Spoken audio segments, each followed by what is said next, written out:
Aktivis 98 Agung Wisnuwardana mengungkapkan penyebab utama banjir bukan karena hujan, sebagaimana diklaim Presiden Jokowi, tetapi karena alih fungsi lahan menjadi tambang dan perkebunan.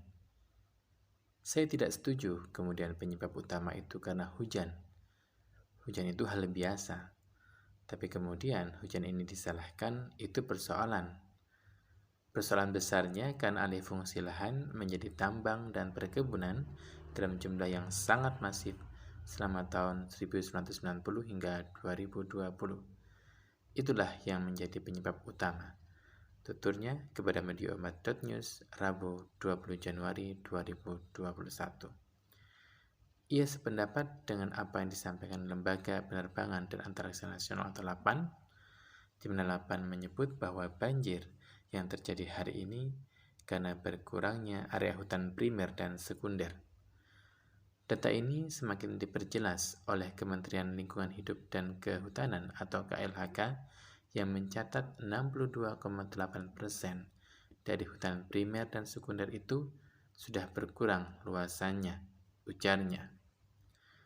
Menurut Kepala Pusat Pemanfaatan Penginderaan Jauh di LAPAN, Rohis Khomarudin, antara tahun 2010 hingga 2020, terjadi penurunan luas hutan primer sebesar 13.000 hektar, hutan sekunder 116.000 hektar, sawah dan semak belukar masing-masing 146.000 hektar dan 47.000 hektar. Sebaliknya, kata Rohis, area perkebunan meluas cukup signifikan, yaitu 219.000 hektar. Sedangkan KLHK menyebutkan penurunan luas hutan alam di Das Barito, wilayah yang mengalami bencana banjir di Kalsel, terjadi selama periode 1990 hingga 2019, dan penurunan terbesar terjadi pada tahun 1990 hingga 2000 sebanyak 55,5%. Agung mengatakan, berkurangnya area hutan ini juga diperjelas lagi oleh Walhi. Walhi bahkan punya data yang lebih jelas lagi bahwa 50% lahan di Kalsel itu sudah alih fungsi. 33%-nya untuk tambang dan 17%-nya untuk perkebunan kelapa sawit, ungkapnya. Ia menilai ini logika yang sederhana bahwa ketika terjadi alih fungsi lahan untuk tambang dan untuk perkebunan sawit dalam jumlah yang sangat besar, maka ketika hujan terjadi, maka hujan ini akan mengalami aliran permukaan yang cepat karena air hujan tak mampu diserap oleh tanah. Kenapa tak mampu diserap oleh tanah? Karena hutannya semakin berkurang sehingga tidak ada area serapan terhadap aliran air hujan itu, bebernya.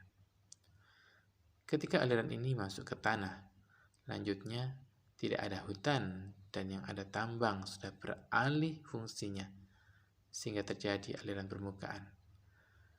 Aliran permukaan inilah yang kemudian menyebabkan volume air yang mengalir ke sungai itu semakin besar, sehingga ketika semakin besar terjadilah banjir di mana-mana.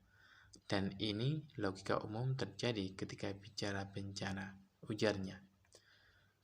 Meskipun ada anomali air hujan yang jumlahnya katanya 9 kali lipat dari biasanya, namun ia menilai kalau daya dukung lingkungan dan daya dukung alam mampu untuk menatanya, maka hujan yang besar itu pun akan mampu ditampung dan diatasi. Cuma karena daya tampung lingkungan sudah tidak memadai, seperti biasanya karena alih fungsi lahan yang begitu dahsyat sekali itu yang menyebabkan kemudian banjir ini terjadi, pungkasnya. Ahmad Nuid, Media Umat, 23 Januari 2020.